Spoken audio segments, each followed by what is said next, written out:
তারিখে আমি বাড়িতে যাই, কিন্তু আমরা 5 আগস্টের আগে আমাদের সাবেক স্বৈরাচার রেলমন্ত্রী জিল্লুল হাকিমের মদতে, জিল্লুল হাকিমের আত্মীয় পরিচয় আমাদেরই সোনাপুর বাজারের degree college, Mirpur Hossain degree কলেজের প্রভাষক আমাদের একটা জায়গা দখল করে নেয়। ওই জায়গা জিল্লুল হাকিমের হুকুমে, এবং জিল্লুল হাকিম আমাদের নিজেই হুমকি দিয়া এই জায়গা হুকুম মানে আপনি দখল করে নেয়। জিল্লুল হাকিমের আত্মীয় পরিচয়।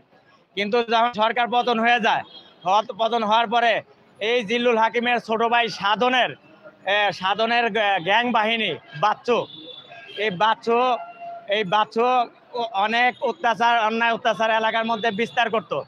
কিন্তু যখন সরকার পতন হয়েছে, পতন হওয়ার পরে এই বাচ্চু বিএমপির নাম পরিচয় দিয়ে ছাত্রলীগ, যুবলীগ, আমলীগ নিয়ে একটা গ্যাং তৈরি করছে। এই গ্যাং তৈরি করে পুরো আমাদের বালিয়াকান্দি থানার প্রত্যেকটা অঞ্চলে প্রত্যেকটা মানুষের থেকে চাঁদা, ভাঙচুর, অরাজকতা সৃষ্টি করে, এবং লাস্ট পর্যন্ত আমাদের জায়গার উপরে দৃষ্টি দেয়। যখন আমাদের জায়গার উপর দৃষ্টি দেয়, আমার বাইরে হুমকি দেয়। আমি ঢাকা থেকে যাই, ঢাকা থেকে যাওয়ার পরে আমি বাচ্চুকে ফোন দিই, বাচ্চু আমার বলে তোমার সাথে কথা বলার আমার টাইম নাই। এটা হলো 25/7/2009 তারিখে, 25 তারিখ মানে আমাকে হামলা করার 2 দিন আগে। তখন আমি 27 তারিখে খয়েম সাহেবের বাসায় যাই।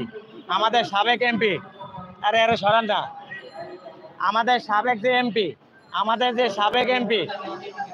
সাবেক বিএমপির এমপি আলী নেওয়াজ মাহমুদ খয়ম, ওনার বাসায় আমি যাই এই বাচ্চুর বিষয়ে আমি বলি যে আমরা আমলীগের আমলে 15 বছর আমরা এলাকায় ঢুকতে পারিনি, নির্যাতিত হয়েছি, মাইর খেয়েছি, আমাদের বিভিন্ন মামলা দেওয়া হয়েছে।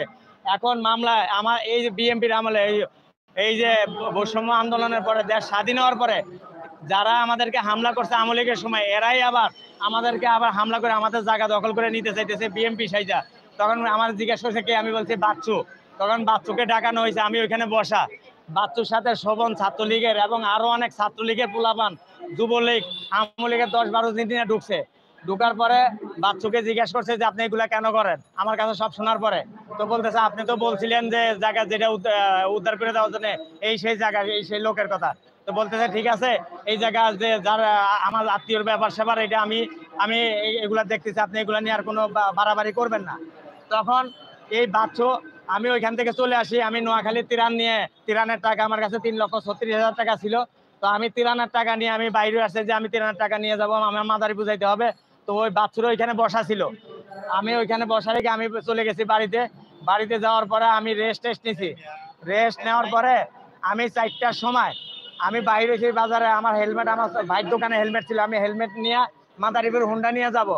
এই বাজারে ঢোকার সাথে সাথে ওত পেটায় থাইকা, আমার কাছে সিসি ক্যামেরা ফুটেজ আছে, এই শোভন, ছাত্রলীগের শোভন, ওই আমার হাতের মধ্যে বাড়ি দিলে আমার হাত ভেঙে আমি হুন্ডার থেকে পড়ে যাই।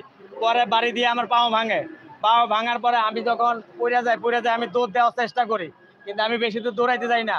তো ওদের সন্ত্রাসী যেগুলো বাহিনী আসতেছে, এই বাহিনী আছে, এই সবগুলো আমার উপরে এলোপাতাড়ি বাড়ি, আমার মাথা থেকে শুরু করে আমার পুরা শরীর জর্জরিত করে, আমার যখন আমি মৃত্যুসজ্জা হয়ে যাই, আমাকে ফেলে রেখে ওরা মরা ভেবে চলে যাওয়ার পরে আমাকে যারা হাসপাতাল নিয়ে যায়, হাসপাতাল নেওয়ার পরে আমরা বিষয়টা সেনাবাহিনীর কাছে আসি।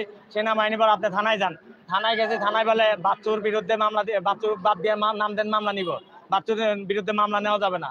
পরে আমরা আবার সেনাবাহিনীর কাছে আসি। সেনাবাহিনী আমাদেরকে বলে বাচ্চুর সাথে মীমাংসা করেন। এখন বাচ্চু আমার মায়ের হাত পা ভাঙছে, আমি কিভাবে বাচ্চুর সাথে মীমাংসা করি? তারপরে আমি এসপির কাছে গেছি, এসপি মামলা নিতে বলছে, কিন্তু ওসির মন গড়া মামলা নিছে। 2 জন আসামি করছে মাত্র। আসামি 1 তারিখে